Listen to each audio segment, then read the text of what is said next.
স্বাগত দীপ্ত সংবাদে। আপনাদের সাথে আছে আমি মোহাম্মদ ইফতেখার। খালেদা জিয়ার সুচিকিৎসা ও নিঃশর্ত মুক্তিসহ বিভিন্ন দাবিতে আজ ঢাকায় সমাবেশ করেছে বিএনপি। ঢাকা মহানগর দক্ষিণ বিএনপির উদ্যোগে নয়াপল্টনে বেলা ৩টায় সমাবেশ শুরু হয়। তার আগেই দলের নেতা কর্মীরা সমাবেশ স্থলে জড়ো হন। এতে প্রধান অতিথির বক্তব্য রাখেন বিএনপির স্থায়ী কমিটির সদস্য গয়েশ্বর চন্দ্র রায়। তিনি দাবি করেন, আওয়ামী লীগকে নিয়ন্ত্রণ করছে ভারত। প্রতিবেশী দেশের সমর্থনে বর্তমান সরকার বেশি দিন ক্ষমতায় থাকতে পারবে না। দেশের স্বাধীনতা, সার্বভৌমত্ব আজ কাঁটাতারে ঝুলছে বলেও দাবি করেন গয়েশ্বর চন্দ্র রায়।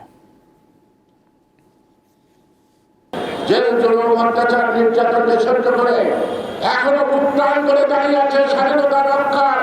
এই স্বাধীনতা কেড়ে নেওয়ার ক্ষমতা প্রতিবেশীদের নাই, কারণ নাই।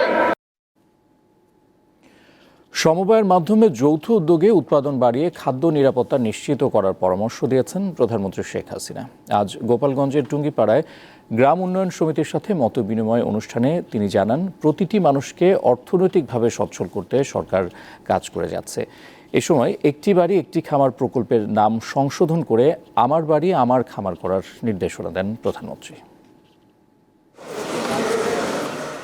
একদিনের সফরে জন্মভিটায় প্রধানমন্ত্রী শেখ হাসিনা, সঙ্গে ছিলেন ছোট বোন শেখ রেহানা। সড়ক পথে পদ্মা সেতু হয়ে পৌঁছান গোপালগঞ্জের টুঙ্গিপাড়ায়। প্রথমেই জাতির পিতা শেখ মুজিবুর রহমানের সমাধিতে শ্রদ্ধা জানান বঙ্গবন্ধু কন্যা প্রধানমন্ত্রী শেখ হাসিনা। পরে ফাতিহা পাঠ ও মোনাজাতে অংশ নেন তিনি। এরপর প্রধানমন্ত্রী যোগ দেন উপজেলা আওয়ামী লীগ কার্যালয়ে আয়োজিত মতবিনিময় অনুষ্ঠানে। সেখানে আগে থেকে অপেক্ষা করছিলেন পাটগাতি ইউনিয়নের দাঁড়িয়াকুল গ্রামের একটি বাড়ি একটি খামার প্রকল্পের সদস্যরা। প্রধানমন্ত্রী তাঁর বক্তব্যে কৃষির সামগ্রিক উন্নয়ন ও দেশব্যাপী কর্মসংস্থান তৈরিতে আওয়ামী লীগ সরকারের বিভিন্ন উদ্যোগ তুলে ধরেন। এ সময় একটি বাড়ি একটি খামার প্রকল্পের নাম পরিবর্তন করে আমার বাড়ি আমার খামার করার নির্দেশ দেন তিনি। যত জমি অনাবাদি থাকবে সবই আমি চাষের আওতায় নিয়ে আসতে চাই। সেখানে যাদের যাদের জমি আছে একসাথে চাষ হবে, যে ফসল আসবে যার যার জমির ভাগ অনুযায়ী সে ভাগ পাবে। সে কিষানি তারাও একটা ভাগ পাবে, কারণ তাদেরকে দিতে হবে। আর আমাদের এই সমবায়ের কাছে রাখা হবে যে কৃষি উপকরণ ক্রয় করা, মেশিন পত্রগুলিকে সেগুলি সংরক্ষণ করা এবং যথাযথভাবে ব্যবহার করা। সেইভাবেই আমরা যদি করতে পারি, আশা করি বাংলাদেশে কোনো মানুষ আর দরিদ্র থাকবে না।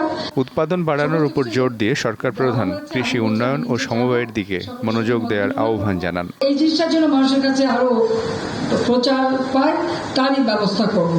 সেই জন্য আজকে আমার এখানে আসা, আমার সাথে আমাদের সেই তুমি দাঁড়াও ধরে দেখায়, আবার সেই সমবায়ের মন্ত্রী বানিয়েছে তাকে, সেটি প্রতিমন্ত্রীর দায়িত্বে আছে, তাকেও নিয়ে আসছি দেখার জন্য।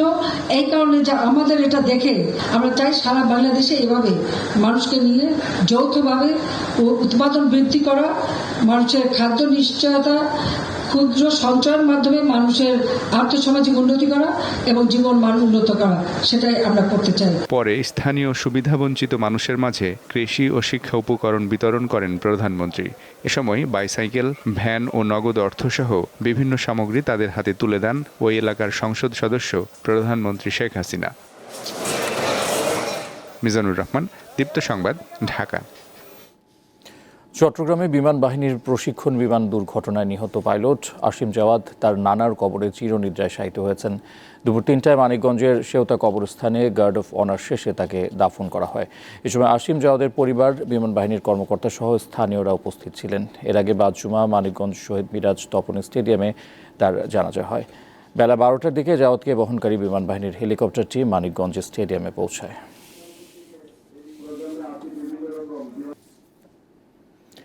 ১.৫ মাসেরও বেশি সময় জেলে থাকার পর অন্তর্বর্তী জামিন পেয়েছেন দিল্লির মুখ্যমন্ত্রী অরবিন্দ কেজরিওয়াল। আজ ভারতের সুপ্রিম কোর্ট দুই পক্ষের মতামত শোনার পর জামিন মঞ্জুর করে।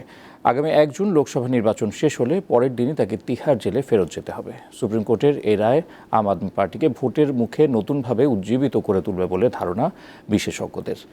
আবগারি দুর্নীতি মামলায় জড়িত থাকার অভিযোগে গত ২১ মার্চ এনফোর্সমেন্ট ডিরেক্টরেট ইডি কেজরিওয়ালকে গ্রেফতার করে, যদিও দিল্লির মুখ্যমন্ত্রীর দাবি কোনো তথ্য প্রমাণ ছাড়াই তাকে গ্রেফতার করা হয়েছে। যুক্তরাষ্ট্রের প্রেসিডেন্ট জো বাইডেনের হুমকি উপেক্ষা করে গাজা উপত্যকার পূর্ব রাফায় বিমান হামলা অব্যাহত রেখেছে ইসরায়েল। এতে বেশ কয়েকজনের প্রাণহানি হয়েছে। ভারী অস্ত্র নিয়ে স্থল অভিযানও শুরুর প্রস্তুতি নিয়েছে ইসরায়েল। গাজায় ইসরায়েলি আগ্রাসনের কারণে 10 লাখেরও বেশি বাসিন্দা সীমান্ত শহর রাফায় আশ্রয় নেন। স্থল অভিযানের আগে বাসিন্দাদের সরে যেতে বলে ইসরায়েলি প্রতিরক্ষা বাহিনী। এই নির্দেশের পর এখন পর্যন্ত 80,000-এরও বেশি মানুষ শহরটি ছেড়ে পালিয়ে গেছে।